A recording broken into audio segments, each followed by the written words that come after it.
Alright, it's me again. About to meet with the FBI, so let's see how this one fucking goes. I hate I have to do this shit, but guess what? You leave me no fucking choice. No choice. So, let's see how this goes.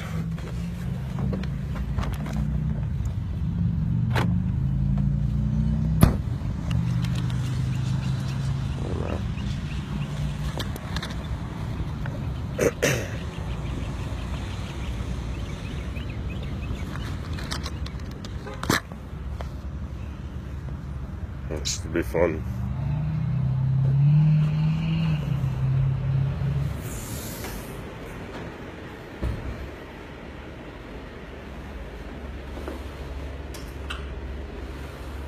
I like how the FBI's in the bank. Try to be all covert and secret and shit.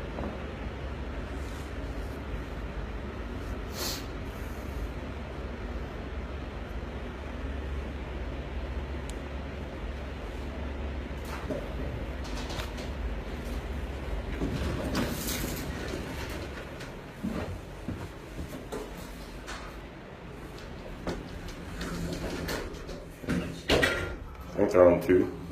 There's no signs. We'll find out.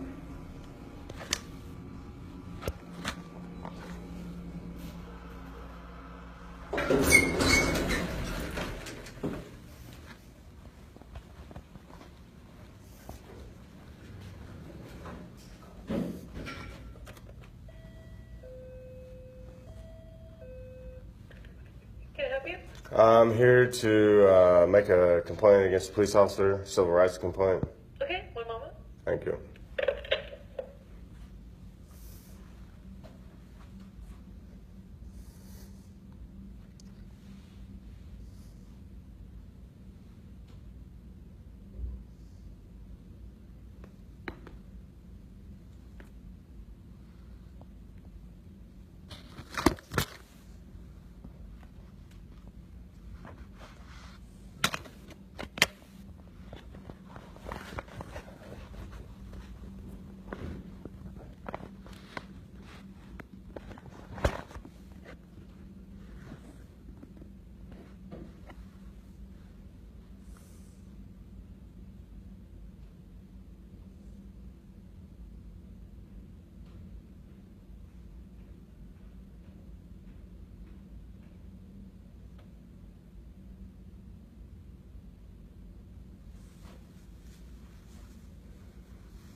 Jingle? Yes. How are you? Good. How you doing? Good. And yourself?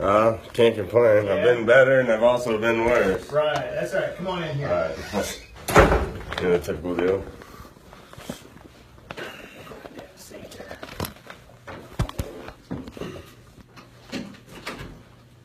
How you doing today? Oh, hanging in there. Yeah. Keep my head above water, you know? Yeah, well, I'm not in jail. Right. So. Yeah. I mean, this is my whole file from my attorney. For everything. Okay. But basically in the first 30 seconds of the altercation. Okay. What date did this happen? July 17th of 2017. I mean 2016? 16, yes. 16, okay. Yeah. Sorry. Yeah, it happened in the future. Yeah, right. Okay, so 2016. Okay, yeah, started from the beginning. I guess you and some buddies were out. No, we're at a strip club with Okay. another Marine I thought was a friend at the time. Mm-hmm. He's talking to the girls. I'm talking to the strippers. Having a good time. I'll tell the whole story. I meet this girl who is a stripper. We just changed numbers. We're texting for 3 hours or so. I mean, she's doing her stripper thing, going getting money, and come back, hang out with me. Right. Back and forth. But Okay. she's into me. She likes me. Okay. And I like her. Well, I've had probably 4 or 5 private dances from her, and then her friend comes along, and then I get her friend's number too, and they want to hang out after they get off. So I'm like, yeah, this is gonna be a great night. Well, on the last, like the 4th or 5th private dance, she's on top of me, hands down my pants, all this stuff. I'm fully clothed, and she sits on my face so I can lick her pussy. Okay. So I do, and then she's on. This was in the club? This is in the club. Okay. And then she's sitting on my face, and then tells me to finger her. Okay. So she flips over. She's on her back. I'm down between her legs, doing that. And I'm a strong guy, but my tongue isn't that strong. I can't hold a girl down with my tongue. So all right. I mean, I just can't do it. Security guard, door guy, I don't know who, comes in, shines a flashlight on us, says, "You're done. This dance is done. Get the fuck out." Okay. I immediately get up, grab. All I have to do is slide my flip flops on and put my belt on. All my clothes are on. So I say, "All right, hey, I have to leave. Call me later. I have to go." Right. I leave with no bitching, no moaning, no complaining, no fighting, no arguing. I leave. As I'm walking out, I look for my buddy. Don't see him. So I leave. I walk out the front door. There's a cop car already in the front, just outside the front door. I walk past the cop car. I'm trying to leave. I'm not trying to start anything. Not trying to have any problems. Okay. Did the bouncers escort you out or anything like that? Well, they followed me out. Okay. But I mean, I wasn't like drug out. No hands on me. Didn't have to happen because I was leaving with no arguments. Right. Okay. As soon as I leave, I don't know if you're familiar with the Larry Flint's Hustler Club, but there's a main lot here, there's a road, and then there's a adjacent parking lot over here. Okay. And my truck, I have a 2012 Dodge Ram Mega Cab Cummins, 35-inch tires, not a small truck. Okay. He is sleeping on the tool box. Your buddy is? Yes. Okay. He's sleeping on the toolbox, and I'm parked under a light. I can see it from 150 yards away. So I'm like, oh fuck, this is gonna be good. If I'm not the only one that saw this. So I get up to my truck. I wake the fuck up. Well, he still doesn't wake up. Yeah. He's that drunk. So I have to drag him off the toolbox, put him on my shoulder, open the door, and I throw him into the truck. I even buckle that asshole up. Right. Buckle him up. I go around. I get in the driver's seat. I go to leave. And I mean, I had a couple drinks. There's 2 elderly people. Okay. But I had a couple drinks, but I remember everything. I was completely fine to drive. I was the DD. I mean, I had maybe 3 or 4 drinks over 4 or 5 hours. Okay. So I was drinking, and then drinking water most of the time, actually. And the cop was told, at this time I did not know, but the cop was told that I raped one of the dancers. Okay. But at the time I had no knowledge of that. The cop comes over and pulls me over, turns on his lights, and then a door guy comes over and they're talking for like 4 minutes, which is a long time. 4 minutes is a long time, and my buddy's in the passenger seat, falling asleep. They're talking. I attempt to get out. So this report was made to Washington Park PD that I raped. Okay, and that was that night. Yeah, there was reporting at that time. Like as by the time I walked out the door, the cop, like I said, the cop was already sitting in the parking lot. Okay. Like right outside the front door, and then apparently they reported that I raped her. Okay. Well, I mean, that didn't happen. Okay, so you got to the truck, put your buddy in the truck.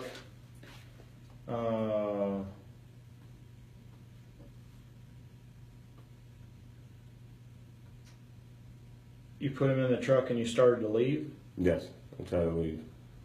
I got to back out, pull out. Well, he comes across and pulls me over, or turns on his lights, so I stopped, put it in park. Before you even got out of the lot? Yes. Okay. So I'm on private property. Okay. And then the door guy comes over and is talking to him. And like I said, they're talking for like 4 minutes. I attempt to get out. I just open the door. The door doesn't even open all the way. It just unlatches, which turns the lights on. I'm told to stay the fuck in the truck and keep your hands where I can fucking see them. Okay. Verbatim. I'm not trying. That's what I'm told. Sure. And I'm like, wow, this is going to be good. Just by the tone and what was said. So he started. You stopped before he left the lot, and then he started. He went from the main lot across the street and pulled me over, or got behind me before I leave the parking lot. Sure, and then he was talking to one of the door guys. Okay. Yes. And I don't know what was said between those two, but like I said, I opened the door to get out and talk to them. So I have no problem telling them or seeing what's going on. But like I said, I was told to stay the fuck in the truck and keep your hands where I can fucking see them. Mm-hmm. So, wow, this is going to be good. So I put my phone on record in the center console, looking on the back camera. Then I put my left arm here, right arm here. And I patiently wait. Mm-hmm. Then the cop gets out of his car after about a minute and a half or two to finish up the conversation. Now he's yelling at me, turn the fucking truck off and get the fuck out. Okay. So I go like this. I ask him, what's going on? Why am I? That's all I get out. I get a half a question out. Mm-hmm. And he yells again, turn the fucking truck off and get the fuck out. So that's 6 F-bombs that have been dropped at this point. So I dropped 2 back. I said, what the fuck's going on? Why the fuck am I being pulled over? Well, that's in about 10 seconds of him getting out of his car. He's saying all that and walking up to me, to the window. And I'm still like this, hands you can see him. No, I'm not trying to start any problems. And when he gets to the window, he pushes my right arm or right hand out of the way and reaches inside the truck and tries to open the door from inside. Well, guess what? There's a lock, my arm, his arm on top of my arm. Right. Door doesn't open. It's not like I didn't hold anything. I was not resisting by any means. Okay. Door doesn't open. Mm-hmm. He gets mad, grabs my wrist, punches me in the eye, bends my arm out the window so that puts me in the steering wheel, and then puts his gun to my head. Okay. So I'm looking down the barrel of his .40 caliber. I don't know the make or model. I was looking at the bullet. Mm-hmm. But I tell him, look me in the eye and do it. If you're going to pull it, pull it. Because you don't use your sidearm. You don't use your sidearm as an intimidation factor. It's not a piece of equipment to intimidate people. So this confused look comes over his face, like, well, I don't want to execute this guy. So he puts his gun away and then pulls out his mace, all while maintaining my arm out the window. I didn't struggle. I didn't try to get my arm back. But you didn't immediately comply with the orders. Is that fair to say? No, I'm not trying to start anything or whatever. I didn't have a chance to. He's approaching the truck. I'm just asking, why am I being pulled over? What's going on? Okay. And then he reaches in. So that happened within 15 seconds. Because if you don't comply within 15 seconds, I looked up the law. Just because you don't comply fast enough does not constitute as resisting arrest. I didn't have a chance to resist. I wasn't trying to resist. I had no intentions of resisting anything. Okay. So yeah, I was looking on the barrel of the gun, then I got maced. And then after that, I'm really mad. At gunpoint, I tell them to stand down, put your guns down, you don't need them, we can talk about this. They don't listen. Then I get tased, thrown to my face, thrown in the car. So he maced you while you were still in the truck? Yes. Okay. While my arm was, Okay, and then at what point did you get out of the truck? While I was being tased and thrown, I didn't get out. Okay. So it was, he maced you but then... He maced me so close, the mace was so close to my face, it bounced off my face into his eyes, so he let go. Okay. And he retreated. So then I was in my truck I was still in my truck, and I couldn't see anything. I was really mad. Okay. When I could see something, I'm at gunpoint by 2 other officers, one to my 9 o'clock, and one of mine about 7, 8 o'clock, probably 10 and 7.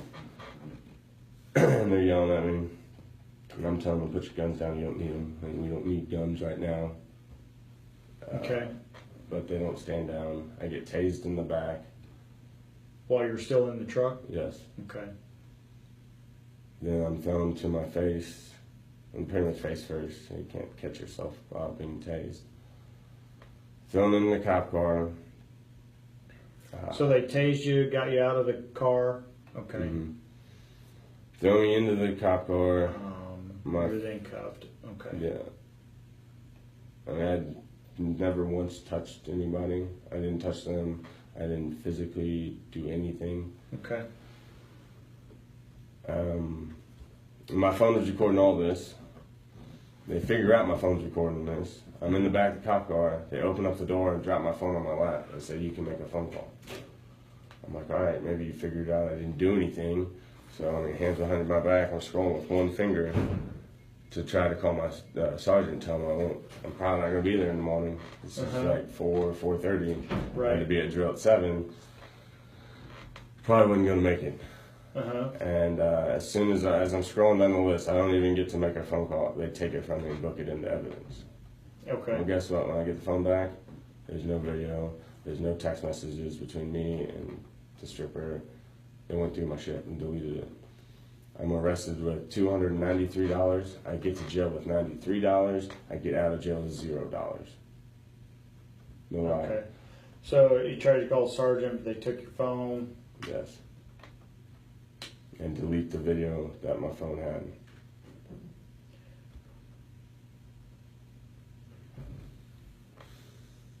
So your phone was put into evidence. Yes. And you got the phone back? I didn't. Okay. Do you still have the phone? I do. Do you still use it, or you have a different phone now? I have a different one now. Okay. I've tried to talk to tech guys about recovering the video, but since I don't use iCloud and it's an iPhone, they said they deleted it from, they cleared it out from where you go to the camera, and then there's a recently deleted spot on the phone that was deleted as well. Would you be able to bring that phone in sometime? If you could bring that phone in, is there a security passcode on it? I guess you would know that. So we could maybe try to pull some stuff off there and see. But if you could bring that in, that might help. Okay. And everything was deleted off of it? Yes. Were your contacts also? And all that No, kind of just stuff? the video and recently deleted.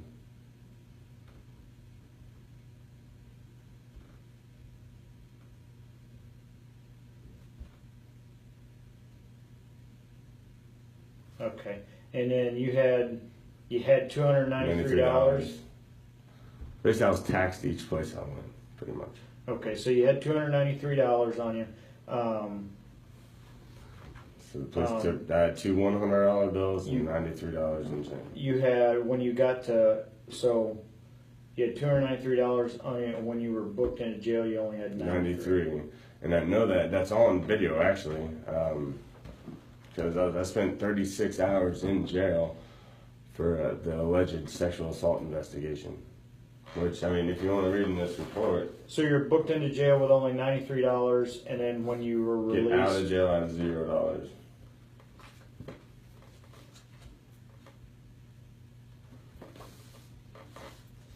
Yeah, and the police reports are fabricated, beyond fabricated. Okay. I'm going to take a peek, if you can. But this is the main part.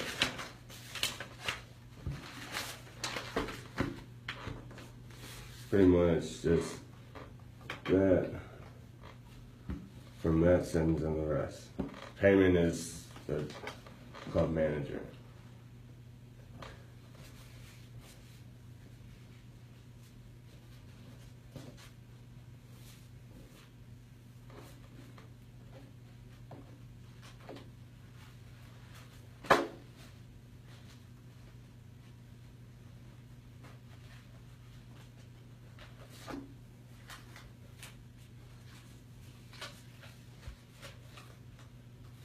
But that's the thing, that officer right there, at the very beginning, it says, when he confronted me, I was hanging out of the truck. Well, I wasn't hanging out of the truck till after I was maced. Mm-hmm. He says he was there first. He was not. He was the second officer reporting. He's covering up for the other officer that punched me in the face, put the gun on the head, and maced me. He's trying to cover his ass by saying he asked me for my license, insurance, and confronted me, but he didn't. That never happened. And, I mean, they say I was slurring my words, belligerently drunk, but yet I was never asked to blow. No blood was taken. Never asked to do anything. I wasn't drunk. They're just trying to fuck me, basically. They're trying to fuck me.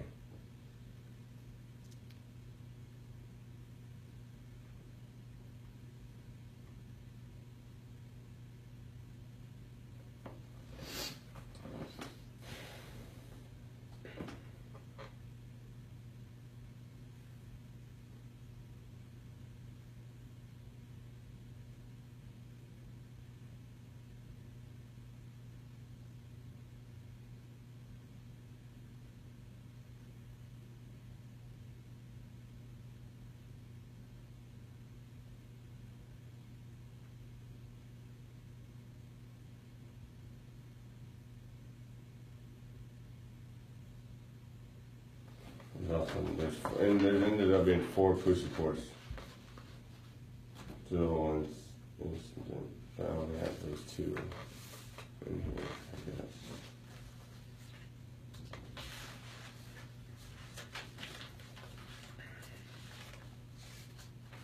Yeah, take that report for a grain of salt because it's fabricated.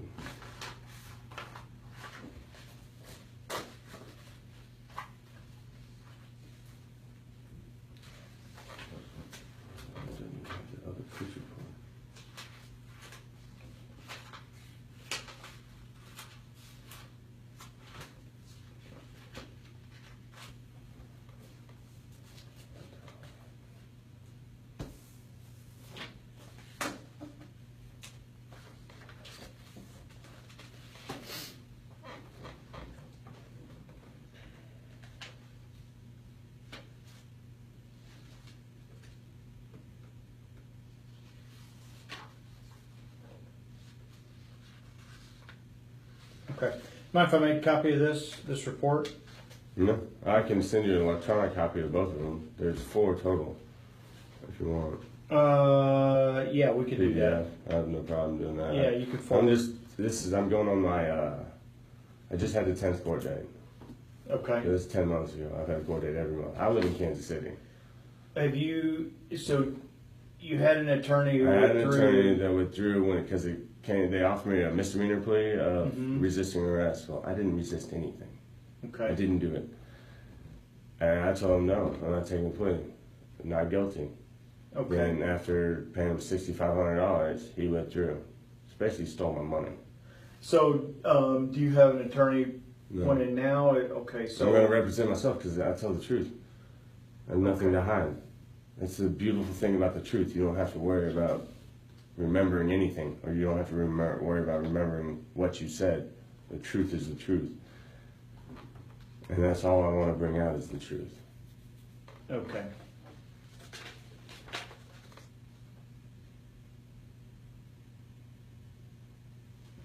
Okay. Yeah, if you could email it to me, or I don't make a copy of this one first, so I can at least throw that in with the complaint, and then I'll be right back.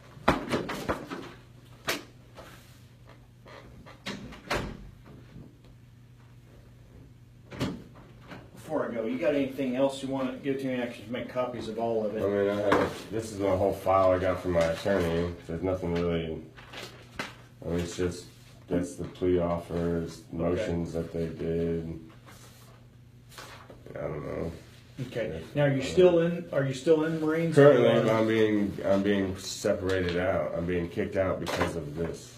Right. Okay. And I haven't been proven guilty of anything. So innocent until proven guilty. Do you have any kind of representation with the Marine Corps with those, that court martial or whatever? Well, they had a admin SEP, which the burden of proof on an admin SEP is 51%.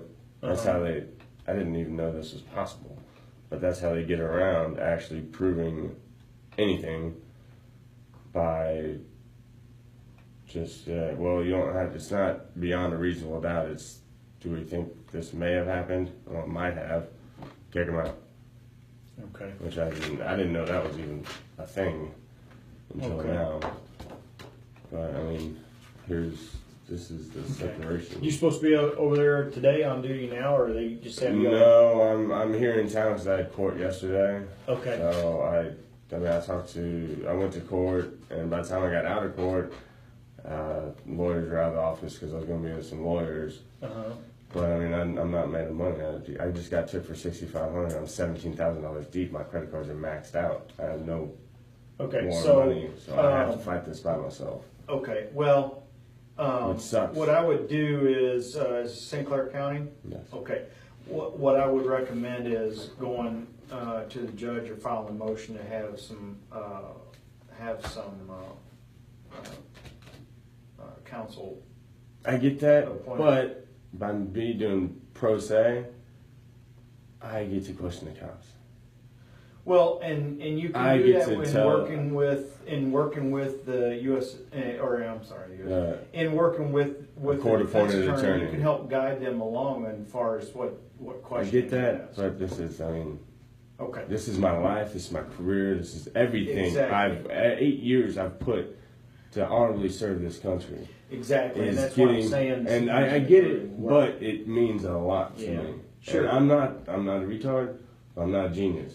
I can read stuff and I can comprehend stuff and I can ask questions that, like, I'm getting stuck on the stand. Yeah, let me go make a copy of this, and then. Like I said, there's 4 reports. There's two push reports in that stack. Okay, great. Be right back.